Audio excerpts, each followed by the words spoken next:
আসসালামু আলাইকুম, কেমন আছেন সবাই? এই যে বটি দিয়ে কাটাকাটির সময় অনেক সময় ধার চলে যায়, ঠিক আছে? এই বটির ধার চলে যায়, কাটতে সমস্যা হয়, মানে বোতা বোতা হয়ে যায়, বটিতে দাঁত থাকে না। এইটা ঘরোয়াভাবে যদি ধার করা যায় তাহলে সবচেয়ে ভালো, কাটাকুটি দ্রুত হয়ে যায়। কারণ ধারালা কখন আসবে না আসবে, ঠিক আছে? এই জন্য বসে না থেকে এই যে একটা চাকু, ধারালো একটা চাকু দিয়ে বটিটাকে ঠিক এইভাবে এইভাবে এইভাবে করলে বটিতে ধার চলে আসে।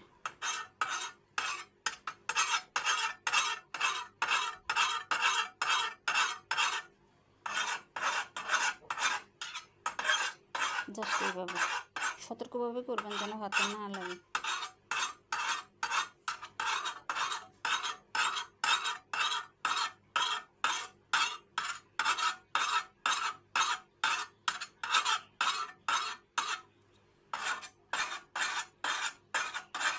আপনারা করে দেখবেন আমার কথাটা সত্যি কি না, ঠিক আছে? আমাকে জানাবেন কমেন্টে। ভালো থাকেন। আসসালামু আলাইকুম।